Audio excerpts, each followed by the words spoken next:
Driving all over the place, Yeah. so I can't just like tweet. Oh yeah, I would imagine. So I'm gonna lose my mind. Imagine your first problem in the world being you can't tweet. I can't tweet while I drive.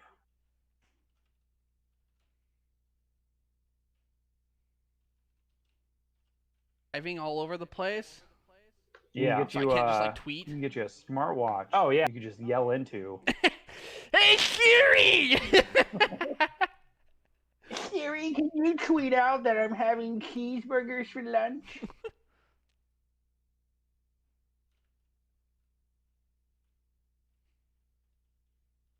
People gotta know. People gotta know what I'm currently digesting.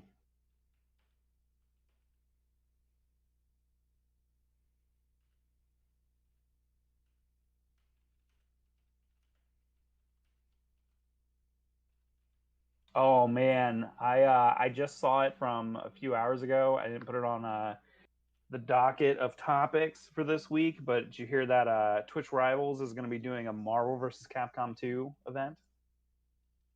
Or sorry, Really? Marvel vs. Capcom 3. Yeah.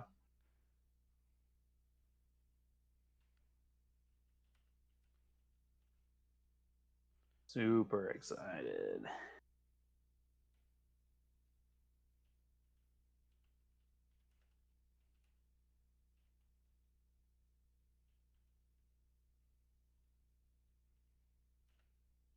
Gonna take you for a ride.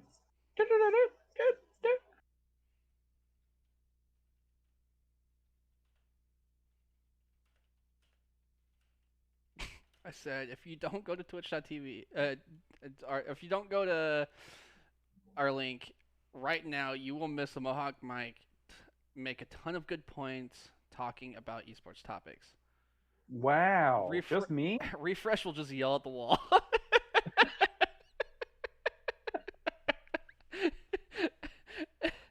Are you gonna put that disclaimer at the bottom of it that says official sources stated this is false and misleading? Yeah, no.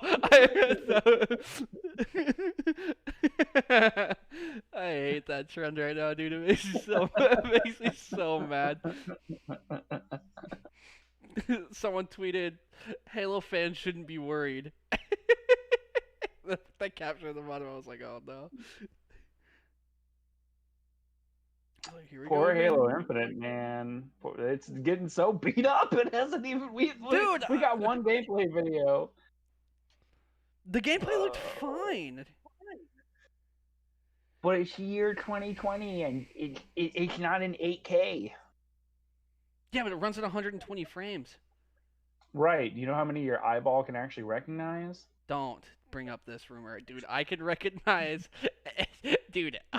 I can see when it's 120 frames, Mike. Optimum performance, less than 120 frames. Dead game. Not gonna lie though, 60 frames is kind of heat. You know why? You know why you can recognize frames? Because you played Melee for so long. That's true. Everything else looked like stop motion Minecraft until recently. Oh.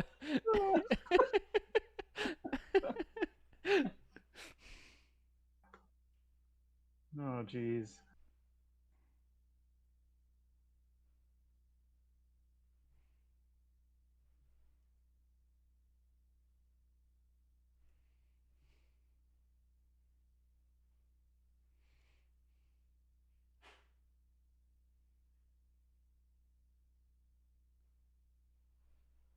What's going on here?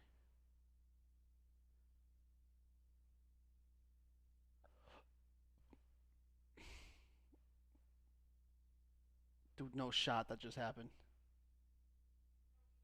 What happened? Ashton's making fun of me in the background. Why can't I just listen to music on Spotify sometimes?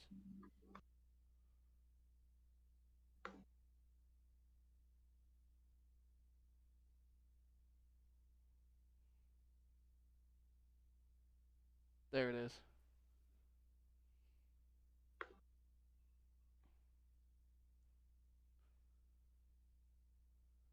There it is. Holy moly. Oh, the show's starting too. Oh, I didn't mean to play a pod. Oh, okay. DMTA, DMTA.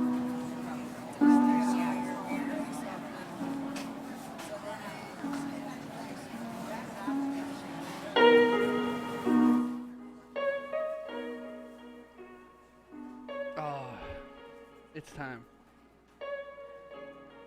And I am excited. Because you know what time it is? Best time of the week. That's the best time of the week. The best time of the week. Welcome. Welcome to probably the best esports podcast on the planet, let's be real. I got my drink. I got my friends. One's the drink and one's Mohawk. I have a beverage as well. All frosty one. We got episode 8, man. We're making it. We're making it happen. Chugging along, man. It's just it's automatic at this point. Don't even think about it. If you guys are new to the show, I'm Refresh. Sitting next to me is The Mohawkmike, the greatest co-host in the universe of all esports. of all esports. This is episode 8 of the Live for the Game podcast, where we talk about different esports topics and we discuss some things about esports. I usually bring up the discussion pieces. Mike brings up news. It's a mix between news and discussion pieces. Between the two of us, we have plenty of years of experience in the esports industry. So we just kind of give our take on how things should work, and then we'll see if someone listens to us one day. You can only hope. But we're going to go ahead and kick this off with the first topic. One of my favorite players ever in esports history is actually officially retired, making his way over to the content creation side. Ian Enable, his last name's pretty crazy. But he's officially retired. Originally started off as a Halo player. Played for a couple of teams. We're going to talk mostly about his Call of Duty career. But he was on my favorite Halo team at one point, which was Status Quo. They won the 2011 National Championships. They took out the Dynasty of Instinct in a game 11. Super crazy Slayer. Just want to go over his accolades, couple of first place in Black Ops 4, back-to-back actually, London and Anaheim, 400 Thieves. Modern Warfare, played for Seattle. You know how that went. Don't talk about that. He actually made some money playing COD Mobile. He took second place in the tournament, made $3,500. Which is funded with chump change. Chump change. But he won $125,000 for Anaheim and London. A lot of second places. He had a super rocky start that season, but World War II, he had a first place finish and took second place at Call of Duty World Champs on Team Caliber. Played for Lightning Pandas, played for EG, played for FaZe for a long time. I believe his first Call of Duty was Call of Duty Ghosts. Kind of made his way over.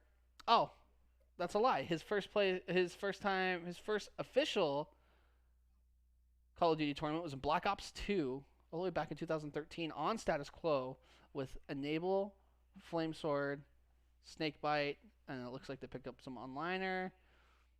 Then got over to FaZe, Elevate, Denial, and then Curse. Remember Curse? Oh, I remember Curse. Yeah. And the first place finish, believe, was the UMG 2000 series in 2014 with Team Justice. That's crazy. So super storied past, and just overall great player. Sad to see him leave.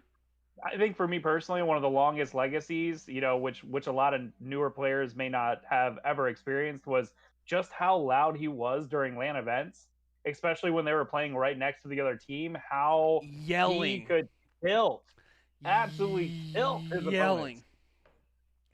Dude, I Screaming at remember the top going. of his I lungs. remember going to old Halo events, and it could be like some no-name team in the open bracket, and he's letting them know there's some no-name team in the open bracket. Dude, I've never seen these young kids just be so sad. But yeah, one of my favorite players is officially content creator, so just Google Enable. He'll pop up a Google and go follow his YouTube. A lot of YouTube content lately doing like top 10 CODs, top 10 maps in COD, just kind of going over the history of COD too, which is super cool. I like to see that type of content. I think one of the other things too, for anybody that doesn't know, is that he actually does not have a thumb on his, I think it's his right hand. Yep. He is missing at least almost the majority of his thumb. So the fact that he played so well, adapted to playing his own unique style, used the claw, using what he had to his disposal, had an amazing career, Yeah. and with what a lot of people would see as a disability, he greatly overcame it. Yeah, lost his thumb at a super early age. It was actually like those stationary bikes, exercise bikes. Mm-hmm. Yeah, the wheel was spinning. He just a little kid stuck his Ooh. thumb right in, cut it up, Gnarly. cut it clean off. We're gonna go ahead and hop into our next topic. I'm just gonna go ahead and say it for the last time. This was a series of events. This was a series of events that I wrote the book for, apparently, because it all happened. It all happened exactly the way I wanted it to. But Chicago Huntsman as a brand is officially no more. They are now known as Optic Chicago. Optic being first, so they can keep it's the OC now. Hector Rodriguez acquired the Optic Gaming brand back, and I think NRG is kind of just paying like rent to use the name for the CDL. So it is still a part of NRG as the CDL spot, but I think they're paying a fee to use their likeness, and the content is popping off. Holy moly. Like 300,000 views, 200,000 views just on Hector's vlogs about talking about the brand itself. So super excited to see the group back. You have the team of Envoy, Scump, Formal, and Dashy. Formal is 100% going to be the AR. You have the two submachine gun players with Scump and Envoy, and then Dashy will be your flex. He'll probably hop back and forth between the submachine gun role and the AR. So I'm super excited to see the squad. This is probably a top 3 or 4 squad again. I'm more interested, honestly, to see the content come out because you have Sender as the coach, you have General as the sub. People sleep on General as a player in general. But then you have a really good content team with TST signing to Optic as well. You have Hitch. Roger's back on the team doing all of their documentary style videos and stuff again. So everything's just kind of back. Optic as a brand is just back to the way they need to be. So I'm super excited. I'm super excited for that. Yeah, I think it's a super big move. Obviously, there's a lot of brand loyalty there. A lot of fans that are already fans of Optic that are already gathered to Chicago's team, but now they officially have Optic back, and now we'll hopefully see Optic versus FaZe be a rivalry once again. I want to see Optic and 100 Thieves grand finals. Oh, the viewership would be crazy. Well, now you have the Optic brand, you have 100 Thieves, you have Envy, you have FaZe, you have the 4 brands that are the 4 content kings. Even though Envy doesn't sell hoodies, they only win. But you have the 4 teams that people really, really pay attention to now, all playing in the same league, and I think this is the first time in a while where that's happened. I think it's been a while. Yeah, last one was Counter-Strike, and that was kind of on Counter-Strike's decline. I wouldn't say decline so much as just the regular teams that had been there forever. Yeah. Just were more dominant. Yeah. Especially during that Astralis reign, like it didn't. No other teams really mattered. No one mattered except for FaZe sometimes. Yes, FaZe and Cloud9. Yes.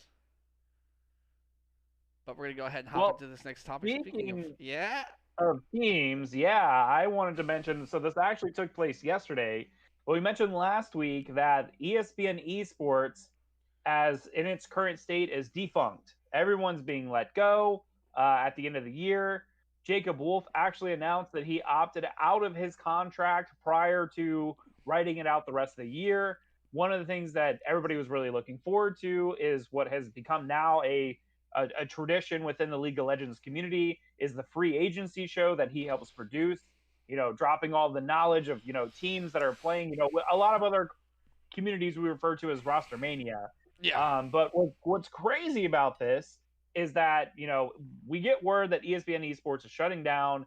Literally, Jacob sends out a tweet that says, "Hey guys, like don't worry, like we're still putting on the free agency show, even though everybody's basically kind of like checked out at this point."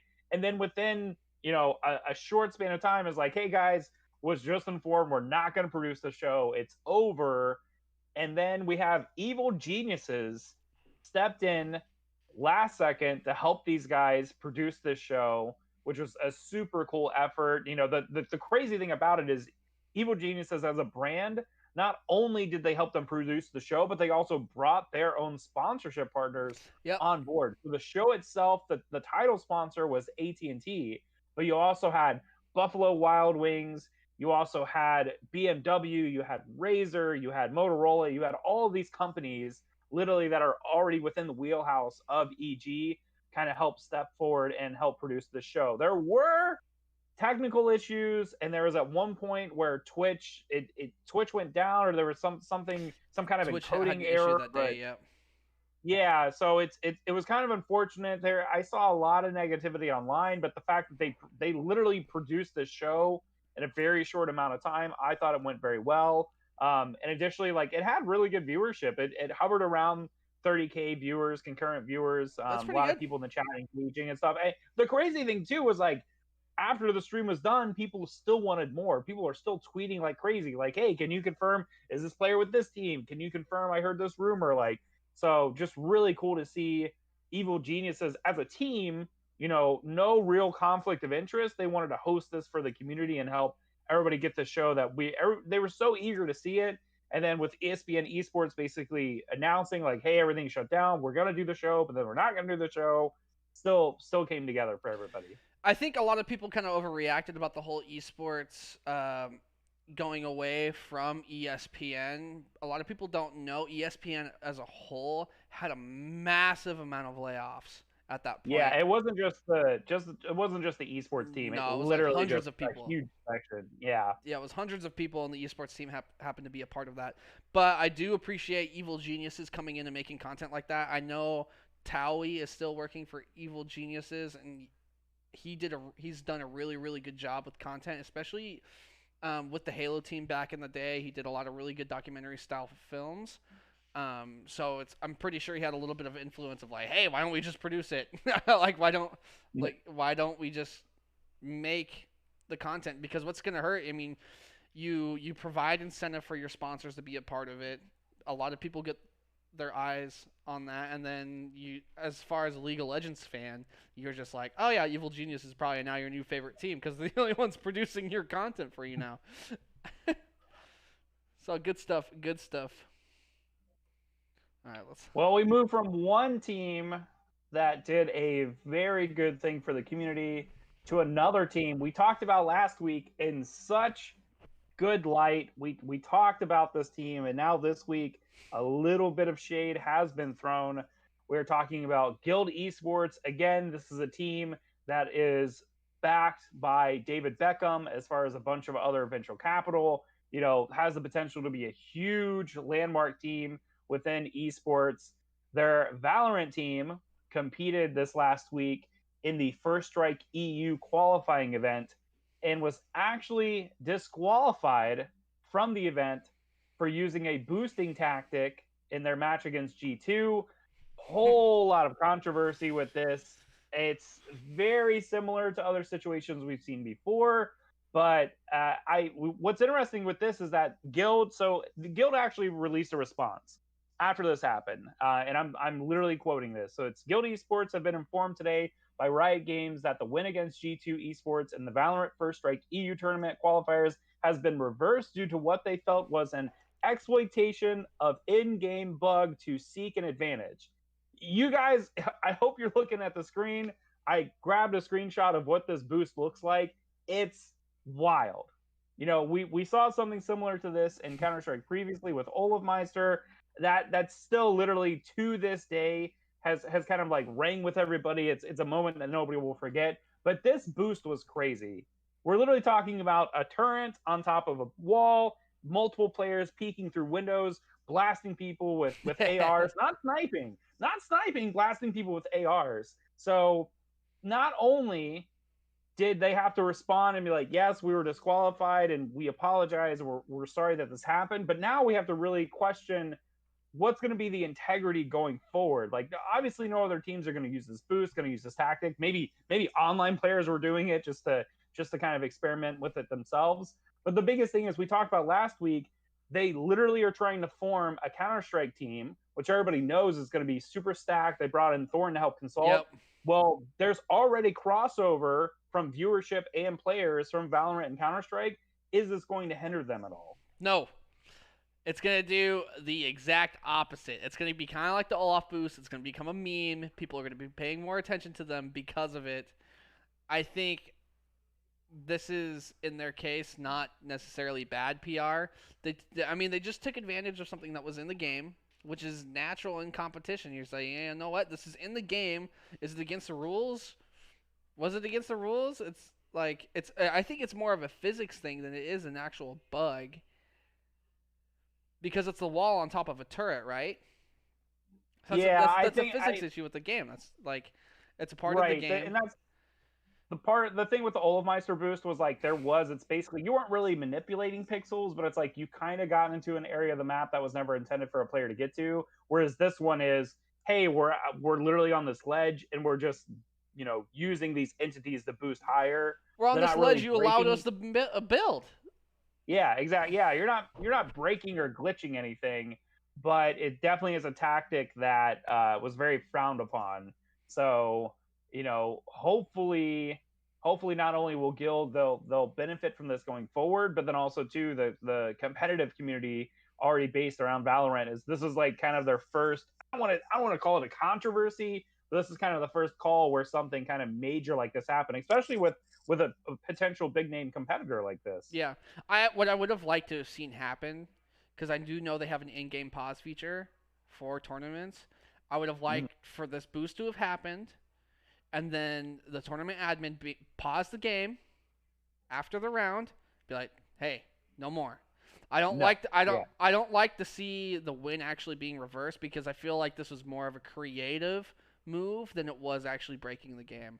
And I think this is something that, if this is a problem in the game and it is a creative move, I think this is an excellent example that devs can look at to fix a part of their game that might have a physics issue. I think that's a route you could have taken as a tournament organizer. I would not have reversed the win. I would 100%. There's no way. Yeah, no way. Who knows the situation, especially with being that many players and people being more focused on. I feel like if this was an actual like in person, like the actual production team and the observers all sitting in the same room, it would become an issue. But with observing that many players and everything going on at once, well, you see it happening. There's no way they didn't catch it. There is no way. But what I'm saying is, when you're all gathered around a single monitor and everybody in the production room is literally being like, "Hey, did you guys see this? Can we get a judge over here to look at this?" rather than being online where communication is going to be bumbled around. Who knows? So maybe they themselves were like originally like, if it works, it works. Like, I don't like the call. I don't like the call being reversed. That's all I'm gonna say. Yeah, it was definitely odd. Speaking of controversies, we got a fat one. Thank goodness we got 5 minutes. Mike told me I could have made this one 10, but we're gonna talk about contracts in esports, specifically the Call of Duty League. Scump went crazy on Twitter. First, he revealed that he got fined for streaming a paid stream from Raid Shadow Legends. CDL came after him during the offseason and fined him. I disagree with this move on the CDL. Scump made his own channel. Scump was big. He was popular way before the CDL was ever formed. He can stream whatever he wants on his own channel, especially during the offseason. But to follow that up, he said, I will get fined. I will probably get fined for this too. But before the season started, just before Minnesota, which was the first event of the season, CDL had hosted this like content combine basically where all the teams went to LA, they all filmed like their team intros, the player interviews, did this whole thing.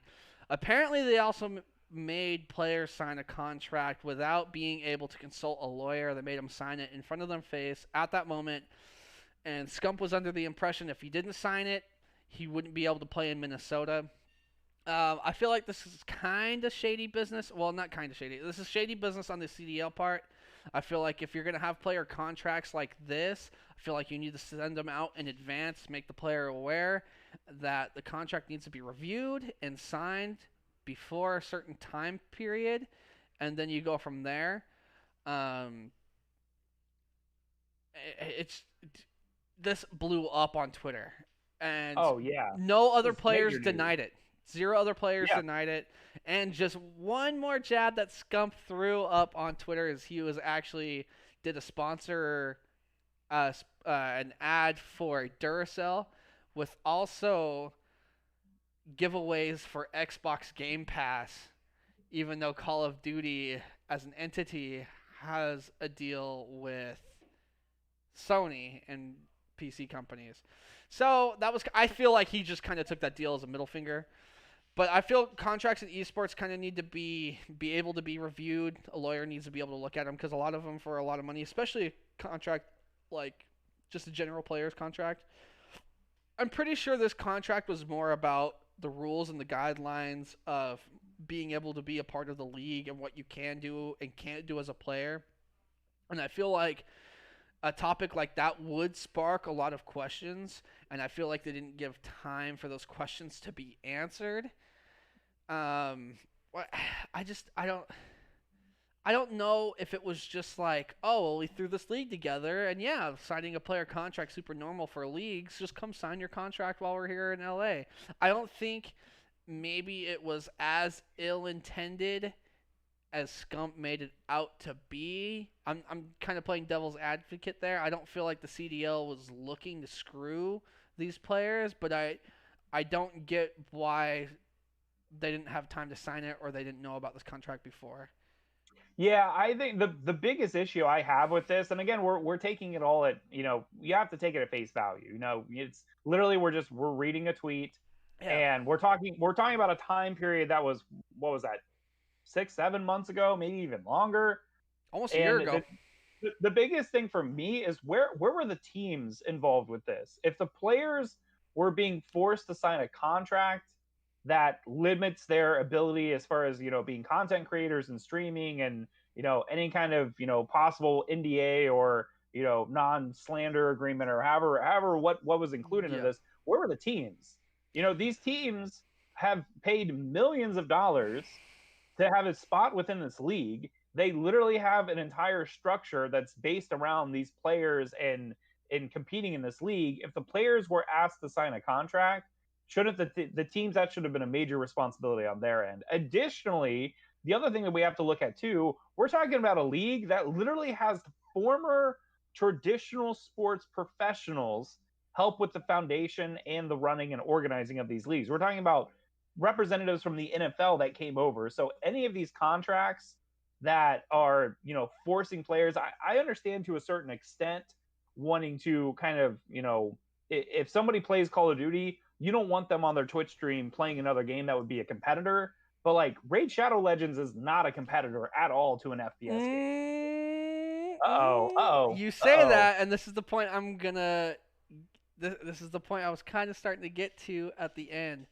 You say that, but what else does Activision own? They own Call of Duty Oh. Mobile.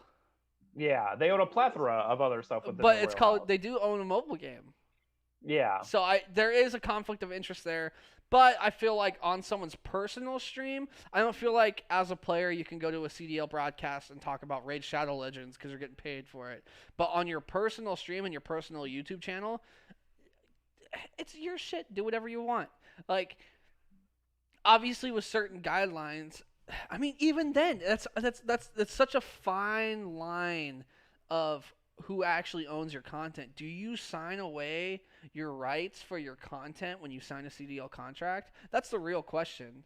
So here's the interesting thing. I'm glad that you brought that up because another big personality, Seagull, who was a former competitor within the Overwatch League, actually responded to that tweet.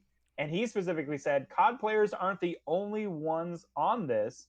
Overwatch League players were given a set of streaming rules and policies at the Players Summit to sign. Included were clauses signing away my rights to my streaming platform and the rights to criticize the game Overwatch. My team did not sign it and we walked away. So this is, again, Overwatch League and Call of Duty League literally within the same wheelhouse. We're hearing actual from competitors on both sides of it, similar situations within these contracts. So again, I would understand if it's, within these clauses saying like, hey, like, you can't badmouth the game, you can't badmouth us as developers, don't badmouth the league, don't do X, Y, and Z. But if the league are doing things they shouldn't be doing or trying to lock down these content producers, that's a whole other ball game. There's a whole set of boundaries here. And again, I really feel like this falls under like, where are the team owners in this? Where are the teams themselves? They should be policing. So it's who other people that did reply, not only Overwatch players, but some team managers also replied to this tweet claiming they did not know that this happened at the Player Summit. Crazy. They were absolutely unaware. Crazy. Well, whose fault is that if a team manager comes out right now and says, we did not know about this until now, you're not managing your team closely enough. I'm sorry. If you do not know of this issue, if you do not know of an issue that happened a year ago, you're not communicating with your team often enough. I would agree. Yes, I would agree that a lot of these players, this is nothing new to them. They've been in competitive gaming for some of them over a decade. They should have communicated this to a team owner immediately, or a manager or representative of the team. Anybody, it should have been communicated. Yep. I could see where younger players or new players to the league are just like, oh, they would have signed the contract without even reading it. They wouldn't have said anything to the team. But a lot of these professionals, I think you're correct in that standpoint. But I think the other thing too is if the team representatives were actually there during this media day where they're just trying to tighten everything up before the first major live event, they're not always going to be around the players. They're not going to be this tells in the room. This tells me that the managers might not have attended the summit. Yeah, absolutely. Which is blasphemous to me. If I was a team manager, I'm going to that summit. I'm looking at how my team's presented. I'm looking. It's a PR move. Like you gotta know how your team is structured in a PR setting, so you know how to manage them in the public.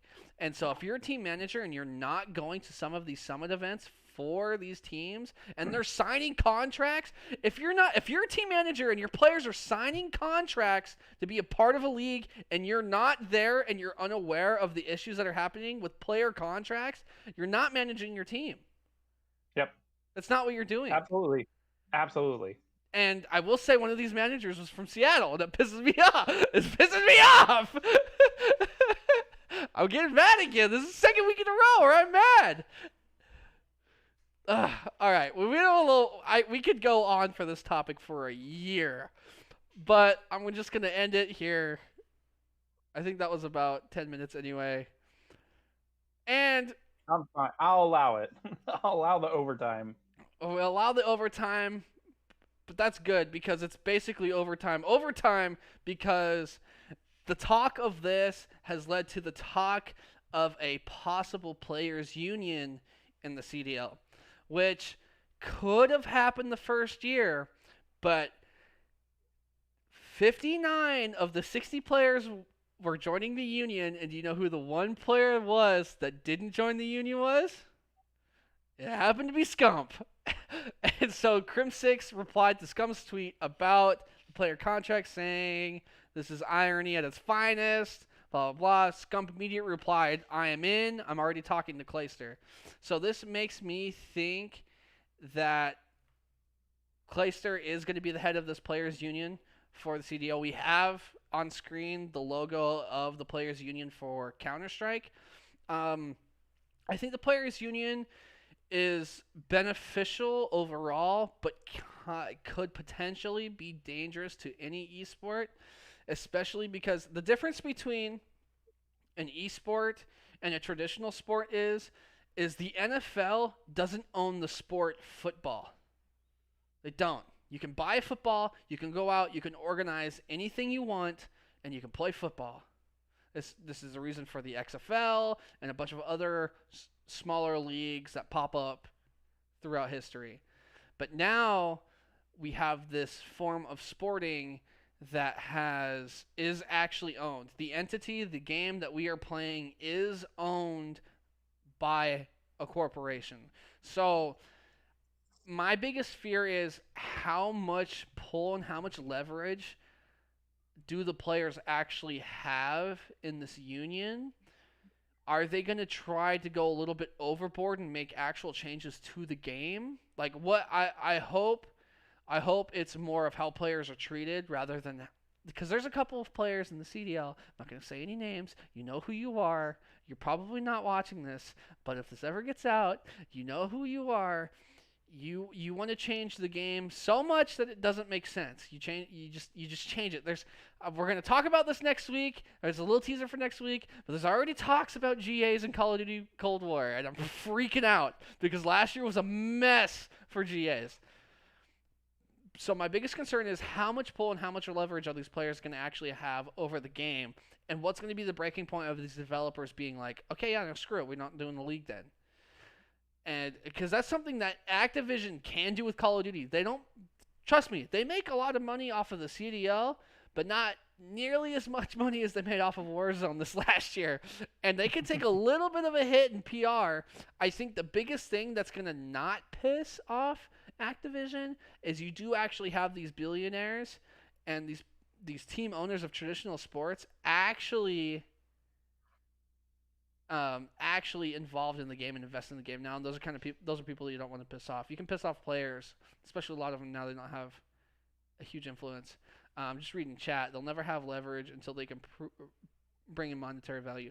So they do bring in monetary value to Activision. Their monetary value is the investors coming in and investing to the league. It's $25 million per league spot. You have 12 teams. You can do the math. Some of them are worth even more, and if they plan on expanding, that's another hundreds of millions of dollars coming in. And then you have your sponsors, then you have your production, then you have your ad revenue. So as far as making money for Activision, the CDL actually does pretty well, and that's why you see a team like 100 Thieves buying a spot when they initially thought it wasn't worth it.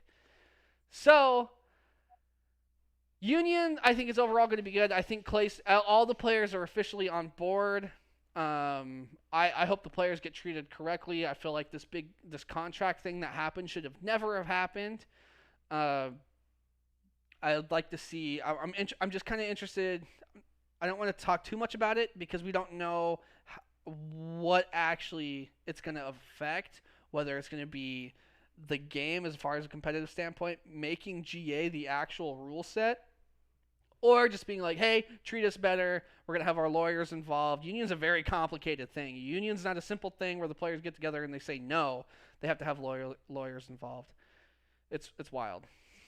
So here's the crazy thing too. So I want to kind of help bridge the gap here. So specifically with the Counter-Strike Players Association, the reason that actually was formed is because there is little to no actual structure across the total ecosphere of Counter-Strike. So specifically, you have like ESL's running events, you have Blast Series is running events, you have other one-off tournaments, running events, and you have Valve who produces the game but is really hands-off as far as the competitive format for Counter-Strike.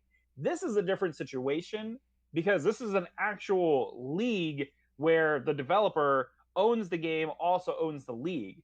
Similar to kind of like you had brought up earlier with the NFL. The NFL is the league. They don't own football. There are other variations of, football around the world, but within North America, if you want to play within the NFL, like you have to follow their guidelines and rules. And there is a players association. There is representation there. So the interesting question that's raised here is like you were saying originally, Crim Six was like, really, really carrying the banner. It was like, hey guys, we should try and form some kind of a union, some kind of player organization. That way it's easier for us to negotiate and kind of communicate, with the league and owners and things that we want to get done.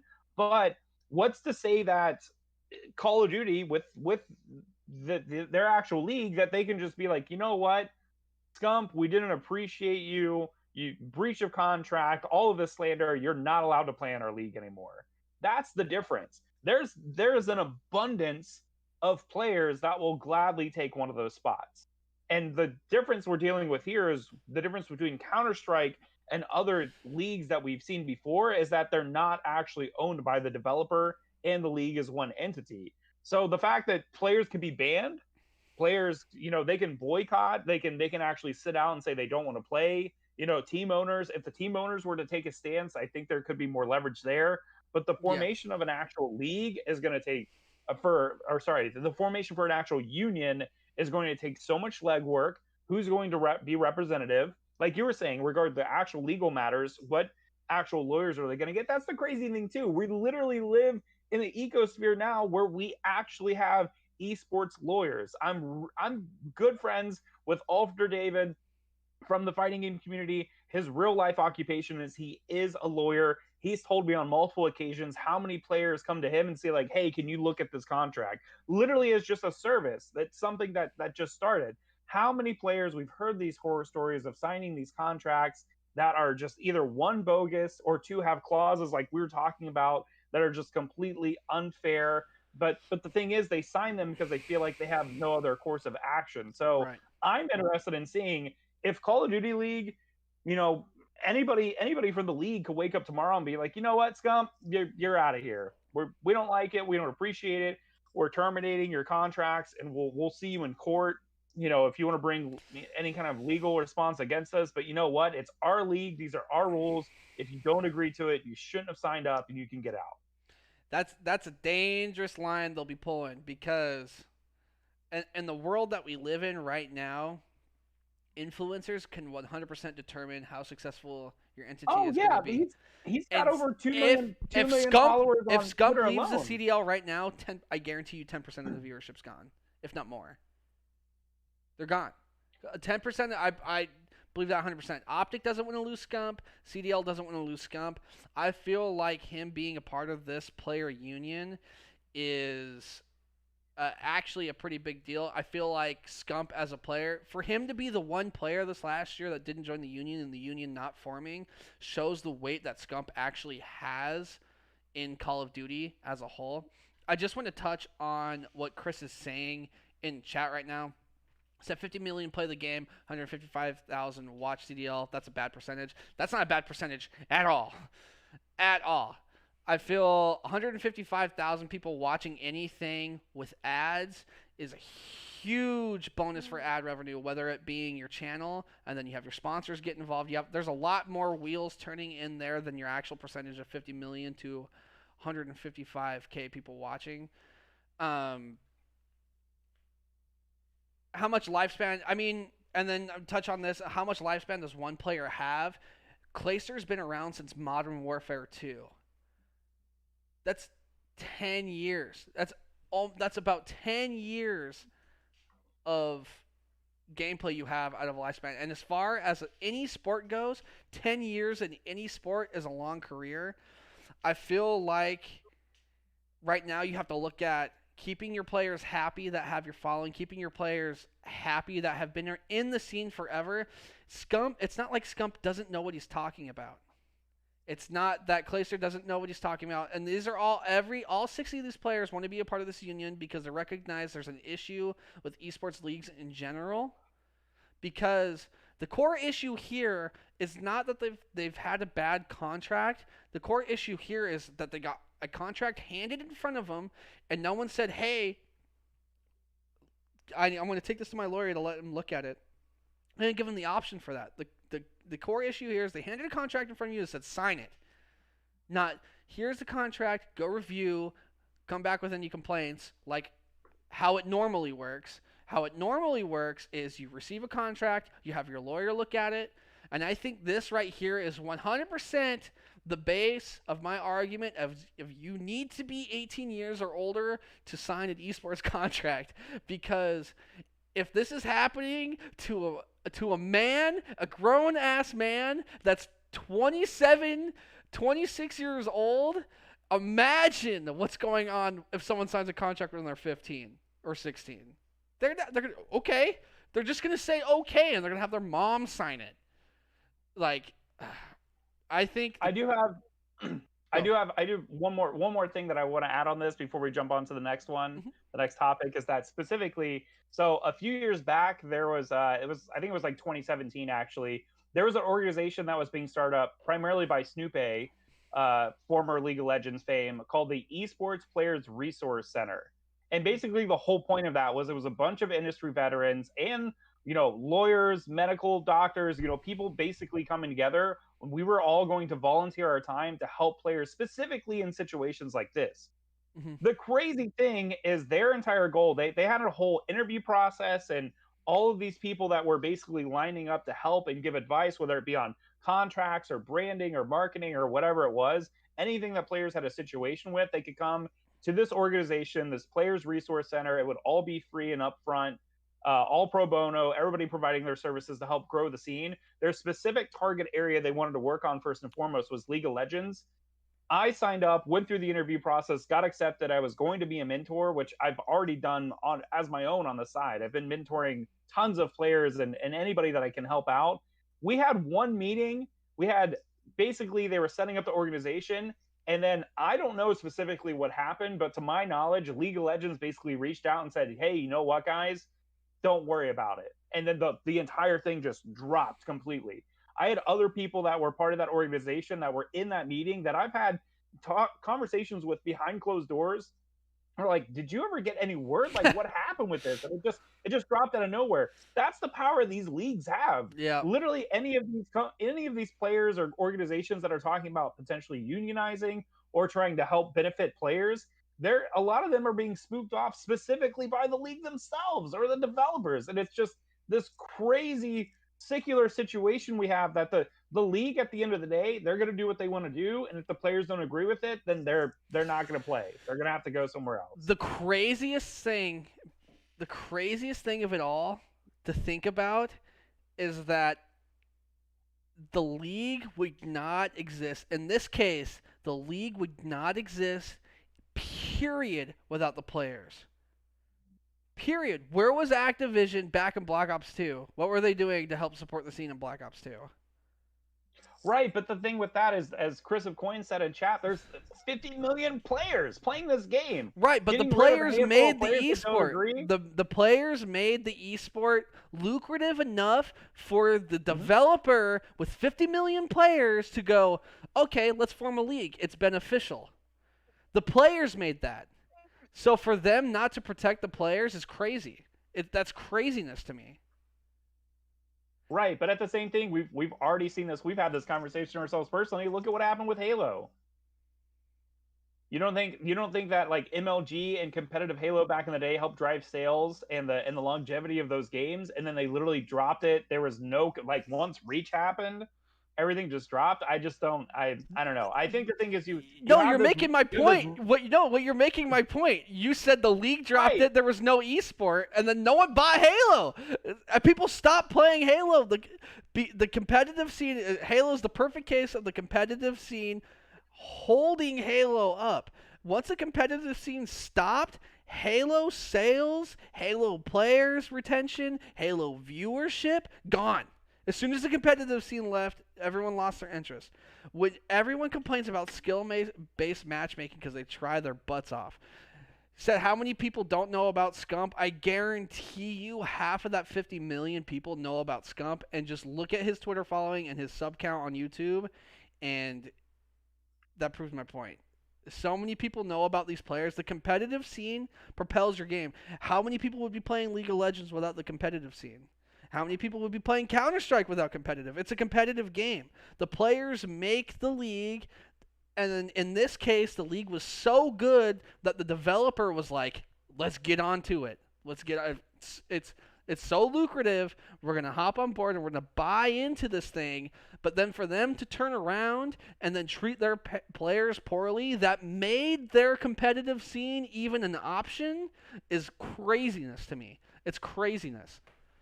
I'll be very interested to see what Call of Duty, if the Call of Duty League actually releases a statement in the following days. I think they will. They've been pretty good at that, and I think what they'll do, it was a last minute. I think what they'll say is it was a last minute thing. We're sorry that this even ever happened, and they'll probably come out in support of the. They'll probably come out in support of the union. That's the PR move. If you have a PR division and you're for some reason listening to this, if you're a PR person in the CDL, just go with it and treat your players right. Obviously, if something comes out that's super ridiculous, then just be like, put a little pushback to it. Like if the players are just demanding something wild, but as a PR representative in the CDL, be like, yeah, no, a player union's a good thing. If the player's happy and they're talking good about our game, that's great. It's perfect. All right, let's get to the next topic. We'll touch on this after. We knew it was going to be a long one. These last two topics were rough. Yeah, no, but there's a lot to unpackage there. So I'm glad the conversation's rolling. And again, this is something that's it's not going to go away overnight. So, but speaking of going away overnight, we talked about it a few weeks ago. PUBG Mobile, after a near 2-month hiatus in India, completely banned, taken off the mobile market, nobody could play it, is back. And PUBG has announced they are investing $100 million into PUBG Mobile just in India. That's how big the player base is. We literally went from a government shutdown. We went from this product being taken off of the market, one of the most popular games played in that region, to now not only is it coming back, but huge investment coming from the developer. Alex, I know that last week we kind of talked about, Call of Duty Mobile only having $1 million prize pot. It was referred to as chump change, specifically when you think of how much money that game produces. The players are angry that there's only $1 million prize pot, and now we go this week, $100 million going to be invested into PUBG Mobile. What are your thoughts? Is that chump change? Is that enough for you? Okay, it depends of how much it's spread out by. Yeah, who knows? There's no actual plan. That's not going to be the prize money. They're going to have to put it in production. They're going to have to do all this thing. What if it's $100 million spread out over 100 years, and therefore it's only $1 million each year? The players are going to yell, dude. They're going to scream 100 years. The iPhone 3020 is going to be a virtual device, and people are definitely not going to be playing PUBG on it. Yeah, I just felt this is insane news. I don't know if this is maybe potentially a sign of the pandemic and the lockdown coming into play. I think the biggest thing here is you literally went from an entire, like I said, the product was taken off of the market. Not because of, any real one specific reason, not because of, players not playing the game. Matter of fact, too many players are playing the game. And now PUBG capitalizing. You want to talk about PR? Call of Duty League should pay attention to this. Literally, their game was taken off the market, and they swing back in with $100 million to bolster their competitive PUBG mobile esports scene. It's absolutely insane. And I don't know, I'm going to declare my ignorance here.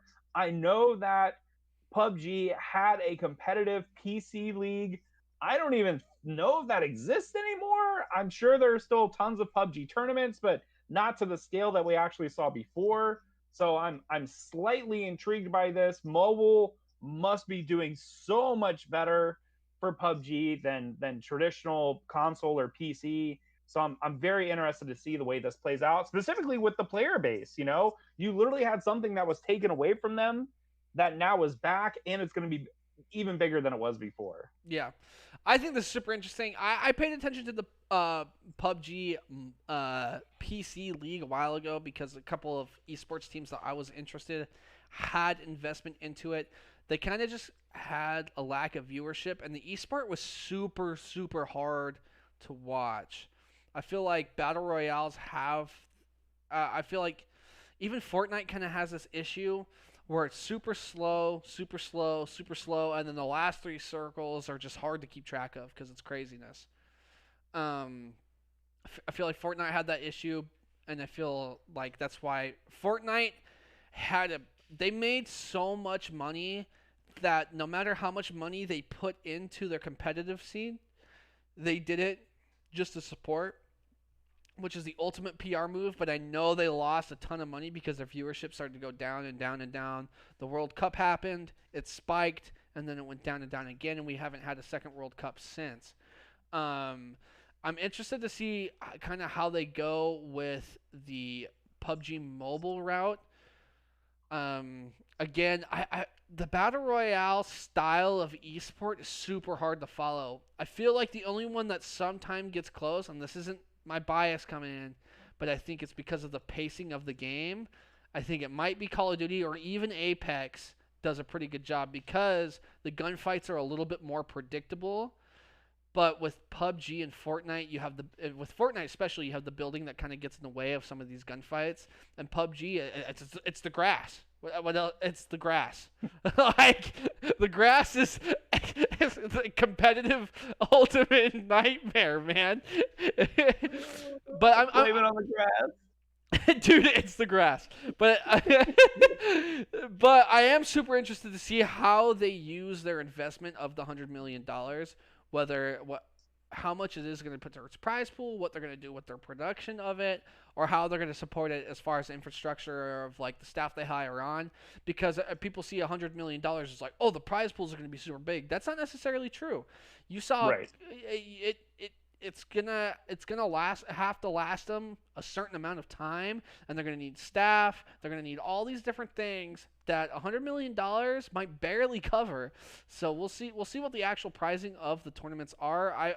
My guess is we see a couple of small tournaments and then one big tournament at the end. I feel like that's kind of just the structure, but depending on what their spending budget is like, it will depend on what the actual prize is of the last thing.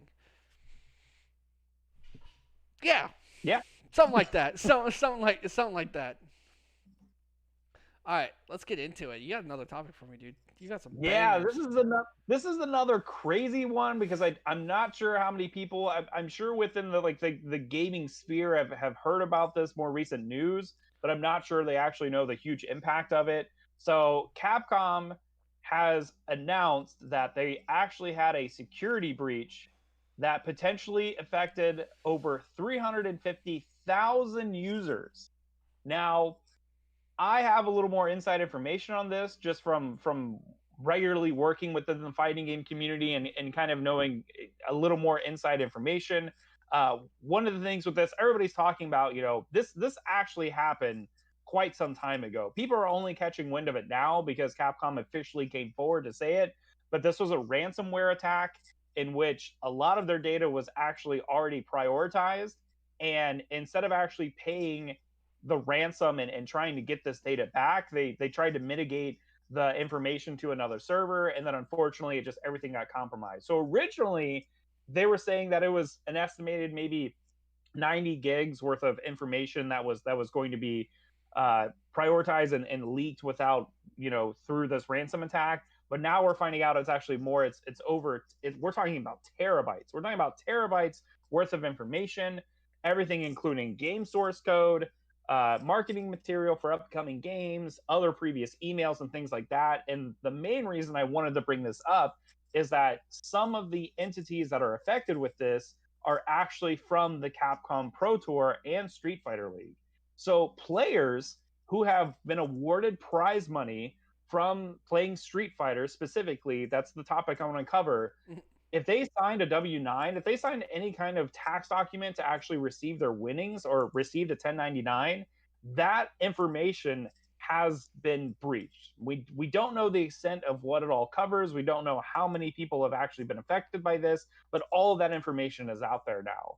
One of the other things that's crazy about this too is we're actually seeing, so the actual broadcast team 10-0 behind a lot of these Capcom events, their organization as well, all of their dealings, emails, other third-party vendors has been leaked through this breach. And we've never really seen anything like this before. So as far as like from a player standpoint and a vendor standpoint, how are you going to try and recoup from this? We don't know where the information's all over the place. Yeah. I had somebody that I was in a Facebook Messenger group chat with that was literally just like, oh my God, did you guys see that this person got fired from Capcom back in like 2018? Here's the email of why they got fired. And you're just like, what? This is so crazy. How much of this stuff has been leaked, but what kind of course are these players going to take? You think just, you win a tournament, you win prize money, you sign out the tax documents like you should.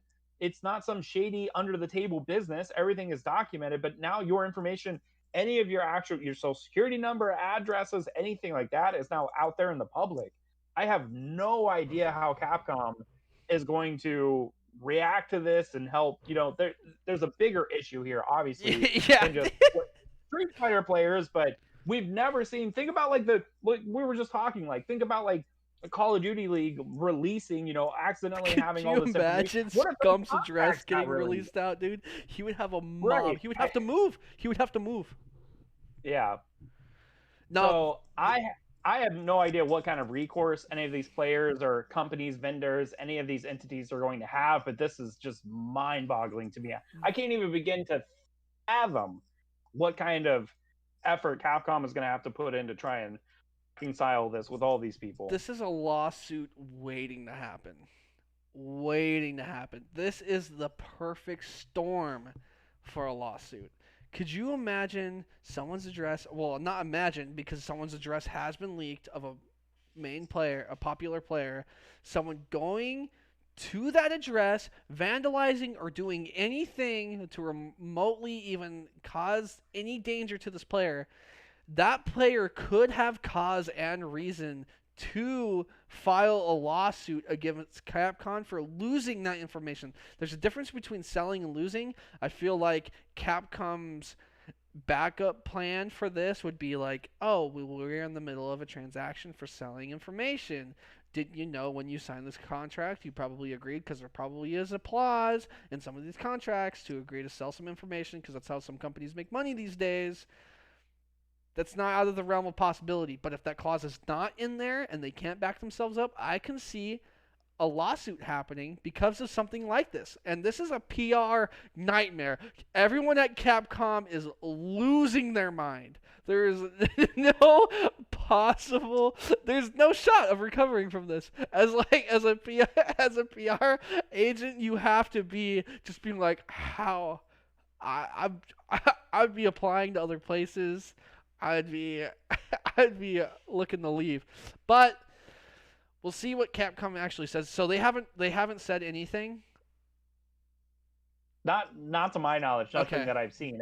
Everything's in scramble mode right now because they're still trying to figure out. Like I said, it literally went from like 60 gigs worth of data were leaked and breached. Now they're saying it's terabyte. It could be even more information. They're literally just trying to figure out how much information was actually leaked. That's such a bad question to be answered. There's a personality within the fighting game community that I literally saw him in a group chat. He's like, yo, are we all going to get free credit monitoring through Capcom? Like, nobody knows. Nobody has any idea what's going to happen. So it's just a crazy time. Like, we saw it with PlayStation a few years ago where they had a giant breach. That was like 10 years ago, right?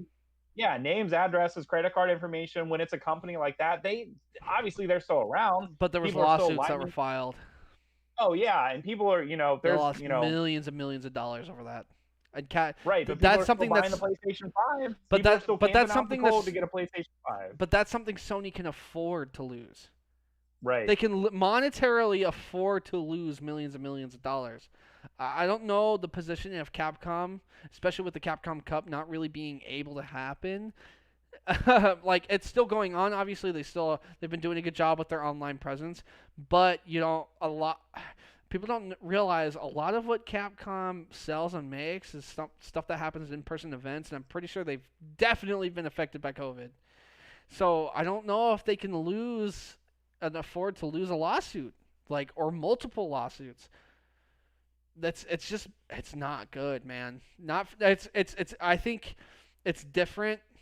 Okay, it's obviously the same issue of losing the information. Both are equally as bad, but as far as a company, as far as a developer goes, they don't have nearly as much to lose as the actual product owners of PlayStation. Well, think about it in this aspect. We just talked about the Call of Duty League, and we're talking about these strict guidelines and contracts that are disallowing these players certain freedoms. Mm-hmm. Think about it from the opposite end.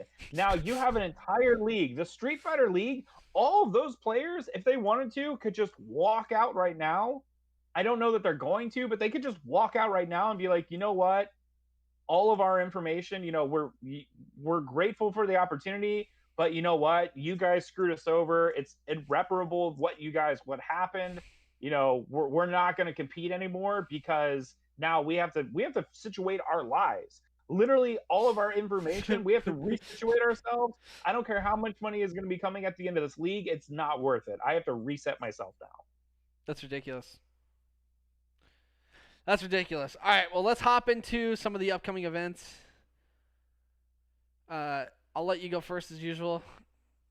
Yeah, so to jump from one crazy story happening within the fighting game community that had a negative impact to another one, a more positive one that I wanted to spotlight. Normally, we reserve this segment to talk about upcoming events like, hey, you should check out this event this weekend. There's where to watch. Here's the time of everything going on. I actually wanted to share a spotlight specifically on the Killer Instinct Cup. This is a community-driven initiative. We just mentioned Capcom Pro Tour for Street Fighter, the Street Fighter League. There's an official league for it.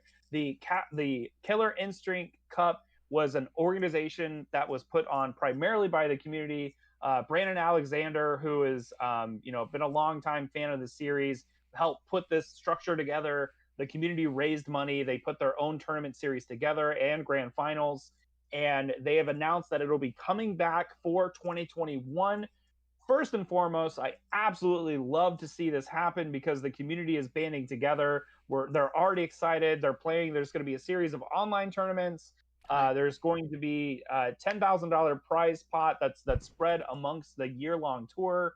They're going to have more information actually coming out December 25th, aka Christmas. So happy Christmas to all you KI players. But the interesting thing here is that there was a KI revival a few years back, and the game kind of competitively dropped off like all the kind of their own circuit, right? Mm-hmm. And Maximilian helped start a hashtag that was trending called Bring Back KI. The new Xbox has been released. Killer Instinct is still on PC, still available to play through Microsoft services. Are we going to potentially see a new Killer Instinct at the end of this league? Is there something behind the scenes here that we're not sure, nobody's kind of aware of at the situation? So super cool stuff. If you guys want more, you can follow Brandon Alexander. His handle is @QuakeViking. If you want to get more information. But like I said, more info is actually going to drop on Christmas of this year. But great to see another community. We mentioned it earlier with Halo. I remember a bunch of different leagues popping up during that time when MLG wasn't running and before ESL really picked it up. So AGL and Brad. any specific. Just go back in time and slap that guy. Okay, go on. Sorry. I would slap him, dude. I'd slap him into oblivion. Dang. To the point where that stupid AGL hat goes flying off his head. But yeah, I'm super hyped for Killer Instinct. I'm glad to see a revival of the game. I do believe that we'll probably see a sequel at the end. Could be in the works already, and we don't know. I think so. I think this is a perfect marketing move for them. A good way to get people's eyes back onto the series. A good way for people to be paying attention to the Killer Instinct franchise as a whole around this time. I feel like KI has a super niche market, and I feel like this is a perfect way to reach that market, and it's a perfect way to get people hyped for the new game that may or may not be coming out, but I think it's coming out. Yeah, we don't know. I want to leave the last little bow I want to put on this present to everybody is that if you haven't already, if you go to the YouTube channel Hold Back the Block, that is Esteban, who has been making documentaries all over the FGC, actually released one about Killer Instinct, and it goes all the way from the arcade up to the more current iteration. It's a super great documentary. You guys should check it out. If you've never played Killer Instinct, go download it, go give it a try. It's fire. Really the first game to really use the free-to-play model, which was super controversial at the time, but it's something that we'll just have to wait and see. We'll obviously have more events. We're going to have more tournaments that are community-driven and ran. Who knows if there's another Killer Instinct on the horizon. So exciting stuff all the way around. So I decided, as a reasonable human being, since I talked about so much Call of Duty today, to go ahead and talk about some more Call of Duty. It's a new game, just came out. I'm super excited, obviously. I've been playing it all week. So the CDL has actually been hosting team events. So we had the Atlanta Phase, Optic Chicago, Minnesota. Right now, the Dallas Empire event is, I believe, happening. I don't know. I don't think it is ended yet. You can go to youtube.com/COD League. Should still be going on. But tomorrow, starting at 9 Pacific time, 9 a.m. Pacific time, Florida is going to be doing their Release the Kraken 4v4 invitational style event. It's a really good insight to competitive Call of Duty and how it's going to play out for this next year. I watched majority of the Optic one, and there's actually 4v4 looks so good. The game looks like it flows so good. I cannot wait for a ranked playlist and to start playing custom games. I'm gonna make. Do you think there's a big difference between them not playing 5v5 or Cold War? Yes, big difference. It's gonna be way better. Way better. So yeah, so it looks like the event did end up finishing for Dallas. So yeah, tomorrow, Release the Kraken, 9 a.m. Pacific time, 4v4 tournament, casted by the Call of Duty League casters. It's pretty much like your first official tournament. I think they're like $25K each, so it's like a series of $25,000 tournaments. Well, I'm sure we don't know what the actual competitive game settings are going to be for Cold War just yet, so I'd say this is maybe more of a preseason because we don't know that it's kind of like it's an official unofficial preseason event. I think this is a good way to test out the game modes and the maps to see what things in the game work and doesn't work. We do know Hardpoint, Control, and Search and Destroy will all three of those things will be the game modes for the games. We don't know what's going to get banned. I think it's going to be the tactical rifles, shotguns, light machine guns, launchers, just the classic Call of Duty competitive. You're going to have your ARs, your SMGs, and your snipers. And then all of the crazy stuff like proximity mines are probably going to be banned. But yeah, tomorrow, 9 a.m., youtube.com/COD League. Go watch it. I'll be paying attention to it. I'll be working tomorrow, but I'll be listening to it. I'll be hearing what's going on. That does it. That does it for episode 8.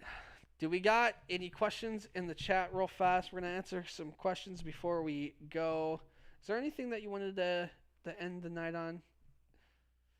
I think we're entering an interesting time of the season. You know, obviously with the holidays coming up, you know, hope everybody has a very safe and as normal as possible holiday season.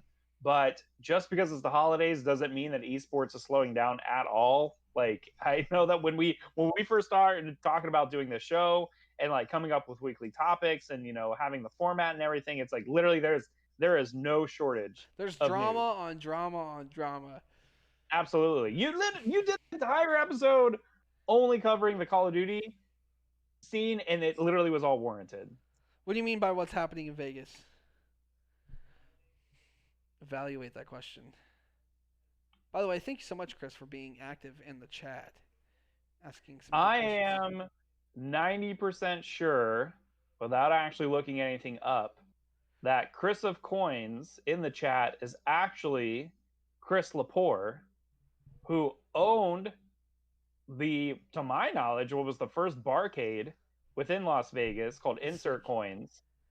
And he's very, very active in the Vegas scene.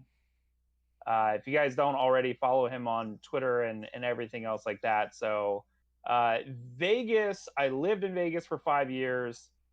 Tons of always esports stuff going on. You know what's crazy? I think I mentioned it a few weeks ago. We talked about, okay, so let's talk about this. So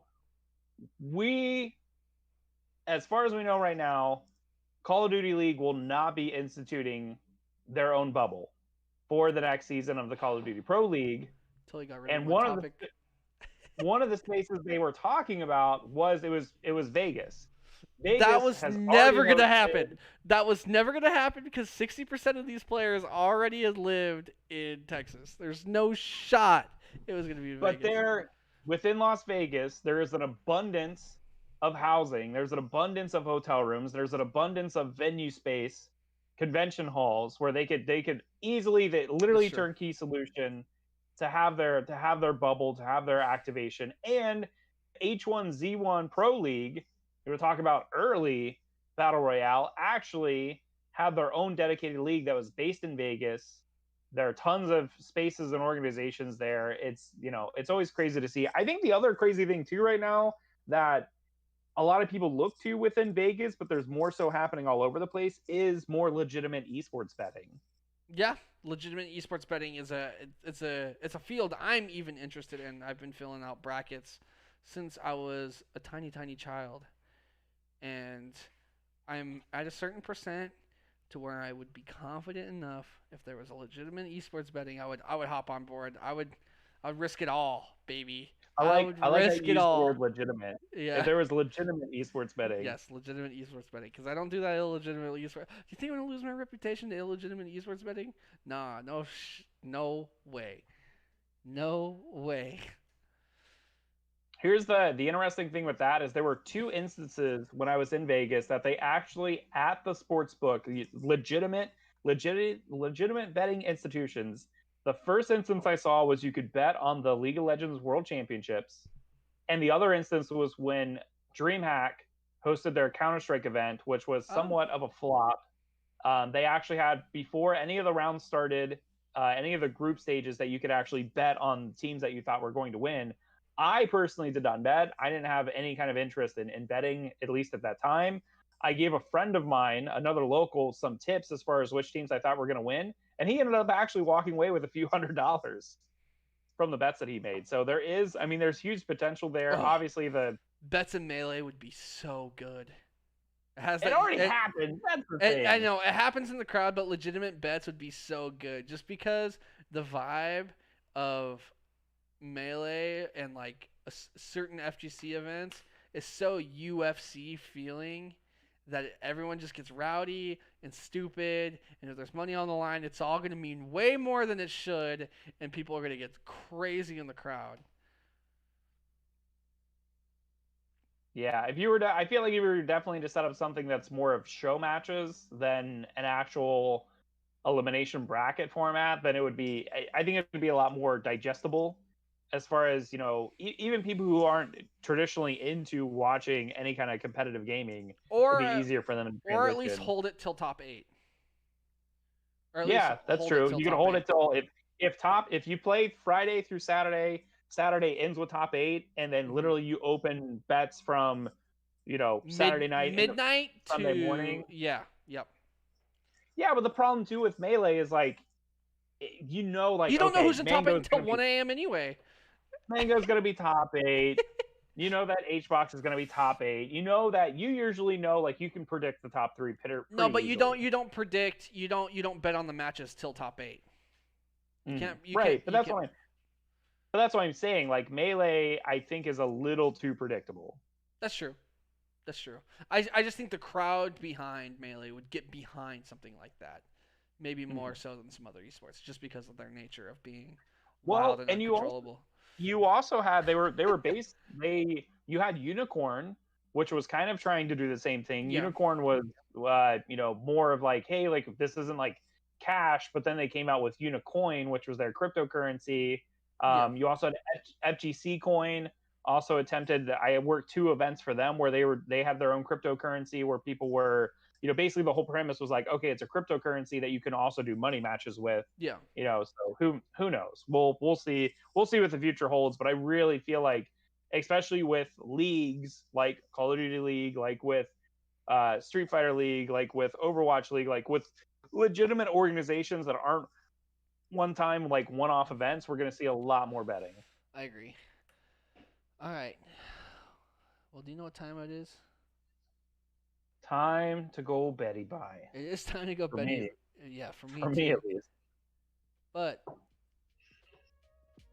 it's time to fade that music in.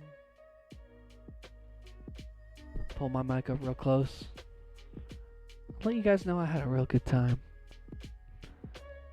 This was the LFTG Podcast, episode number 8. We had some juicy topics today. And I feel don't mess this up for me, Mike. I feel like we had a good time. Chris, you were great. It was good talking to all of y'all. I am Refresh. I am sitting next to... I am Mohawkmike. Again, thanks Chris for being in the chat. Thanks for being active and jumping in on the conversations. Definitely miss you guys all out in Vegas, and look forward to another awesome episode next week, because it's just banger after banger after banger. Banger after banger. Okay, the one thing that will happen next week for me to constantly talk about Call of Duty is if Paris for some reason announces their roster, which is there's no way that's happening until the day before the league starts. You have to mention that thing you told me before we went live. How many days has it been since they tweeted as an organization? It's like 40 days since they have shot a tweet out. I thought Seattle was back, dude. I was like, oh, what's Paris doing? I have zero clue. They're like, thanks everyone for watching us during this season. A multi-million, we're talking millions on millions of dollars. They don't give a shit, dude. Investment team, they don't care. Dude, I think one of two things are happening. They're either going to do a crazy grand reveal, and it's going to be amazing, or they're trying to sell their spot. I think Australia is going to be the next team. All right, for real, though. We're peacing out. Thank you guys so much for watching. Oh, wait. Do you know what I totally forgot to do? What'd you forget? I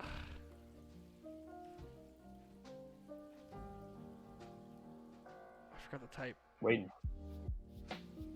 Transition. Bye.